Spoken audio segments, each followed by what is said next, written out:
Bonjour chers lecteurs, je vous retrouve aujourd'hui dans cette nouvelle vidéo dans un décor assez différent puisque je me suis dit que ça pourrait être sympa d'essayer de changer. Donc en fait ma bibliothèque elle est juste là, enfin vous n'allez pas la voir mais j'essaie de vous situer. Et là on est derrière mon meuble Harry Potter, donc vous voyez ici avec mon meuble Harry Potter etc. Et en bas on a ma pâle poche. Et donc en fait, je me suis dit que ça pourrait être sympa de me mettre ici, d'autant plus qu'ici je suis sur mon fauteuil dans lequel je lis. Donc du coup, c'est un petit peu plus confortable que ma chaise de bureau. Et je me suis dit que ça pourrait être sympa de vous tourner devant tous mes posters, etc. Harry Potter. Enfin, c'est vraiment le mur Harry Potter. Donc du coup, n'hésitez pas à me dire dans les commentaires si ce fond vous plaît, si vous le trouvez mieux, si voilà, ça vous dérange pas ou quoi ou qu'est-ce. Comme ça, je pourrais savoir pour la prochaine fois et éventuellement peut-être rechanger de fond pour les vidéos. Alors bon, on va arrêter de parler décor puisque aujourd'hui on se retrouve pour faire la deuxième partie de la palle d'automne et donc on va commencer tout de suite avec cette deuxième partie qui est plus ou moins avec un thème puisque dans cette partie il n'y a que les suites de saga et les one-shots. On va commencer avec deux suites de saga jeunesse que je vous présente je pense, enfin je vous présente un tome de cette saga à je pense quasiment toutes les pales puisque pendant cet automne, je compte lire le tome 3 des Orphelins Baudelaire de Lemony Snicket, Ouragan sur le lac chez Nathan Poche, et également le tome 4 de Acom Association, Le subtil parfum du soufre de Pierre Bottero. Pour Acom Association, c'est le dernier tome que Pierre Bottero a écrit de la saga, qui était à la base une collaboration entre les deux auteurs, mais malheureusement, après celui-ci, Pierre Bottero est décédé. C'est d'ailleurs la version du tome 4, totalement non corrigée, qui est parue. Du coup, j'ai vraiment hâte de lire ces deux suites de saga jeunesse qui vont se dévorer en une soirée, et je vous en parle dès qu'elles seront lues. Autre suite de saga jeunesse, j'ai acheté récemment et je prévois de lire le tome 2 de Malenfer,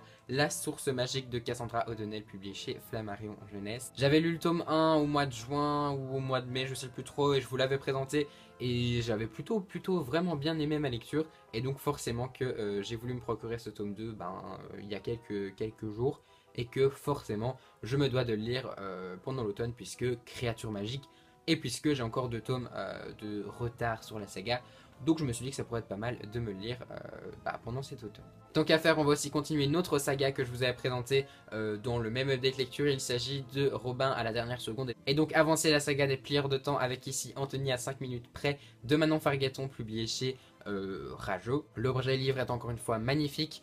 Je l'avais gagné en concours et donc il est encore une fois superbement bien dédicacé. Celui-ci est un peu plus long de quelques pages je pense et porte cette fois-ci sur le personnage d'Anthony qu'on ne voit finalement que très peu à travers le premier tome et je suis plutôt très intéressé de connaître l'histoire de son point de vue. De saga toujours avec le 5e tome du Pays des Contes de Chris Colfer, l'Odyssée imaginaire, publié chez Michel Lafon. Vous le savez, ce livre, enfin cette saga plutôt, je l'adore. J'avais eu un gros coup de cœur pour le tome 1, 2, 3 et 4. Le tome 4 que j'avais lu il y a maintenant plus d'un an.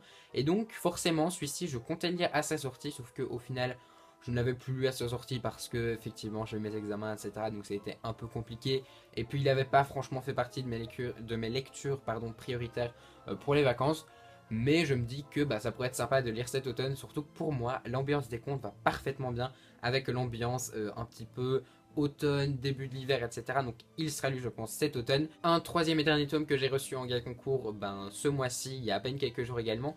Il s'agit du Pari du Traître, le troisième tome du Secret de l'Inventeur d'Andrea Kramer, publié chez Lumen. Là aussi, on est sur la fin d'une saga, d'une trilogie coup de cœur, puisque j'avais adoré le premier tome, un petit peu moins le deuxième, et donc j'ai vraiment hâte de lire ce troisième qui va clôturer ma première trilogie steampunk. Celui-ci est un petit peu plus court que les deux autres, il fait je pense quelques pages de moins et pour l'instant il a des notes pas trop mauvaises. Du coup j'ai vraiment hâte de le lire et j'espère qu'il va beaucoup me plaire. Et enfin dernière suite de saga avant d'attaquer avec les one-shots, il s'agit du Secret de l'Inventeur, le tome 3 de la série L'Épouvanteur de Joseph Delaney publié chez Bayard. Comme vous pouvez le voir ici, c'est une de mes lectures en cours, voilà, j'ai mis le marque-page dedans parce que je compte le commencer prochainement. Comme vous le savez si vous me suivez depuis quelques temps, ce sera le tome un petit peu décisif dans ma continuité ou non de la saga. J'espère qu'il va cependant beaucoup me plaire parce que j'ai déjà les tomes 4, 5, 6 et 7 dans ma palle. Donc du coup ce serait plutôt bien qu'ils me plaisent histoire que je ne doive pas les revendre tous.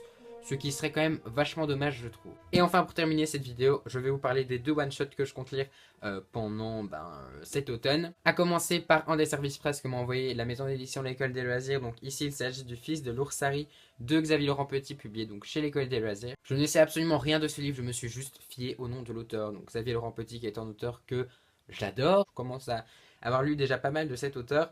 Et bah, de ce que j'ai lu pour l'instant, j'ai adoré en tout cas sa plume, puisque avec la trappe-presse, ça va un petit peu coincé. Mais je suis assez intrigué par cette caravane qui vole avec tout plein de vêtements autour et ce mystérieux petit garçon qui a l'air d'être là avec son papa. C'est très bizarre et donc je suis très intrigué. Et donc voilà, ça va être une de mes prochaines lectures parce que j'ai vraiment hâte de savoir bah, ce dont quoi ce roman parle. Et donc, dernier livre de cette vidéo, je vous l'ai présenté il y a pas du tout longtemps en book haul, puisque c'était dans le book haul d'août. Il s'agit de Aelphique de Patrick Maxper, publié chez Scrinéo. Ce livre est un livre sur les elfes, comme je vous l'ai dit, j'adore la créature elfique, et donc forcément, je ne vois jamais de livre dessus, donc quand j'en vois un, je le prends. Pareil, je l'ai vu nulle part sur la blogos, sur Booktube, etc. Donc je sais pas du tout ce que ça vaut.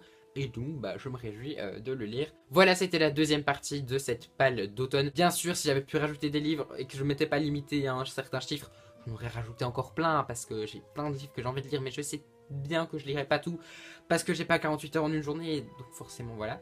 Mais ça, voilà, c'est des problèmes de lecteur.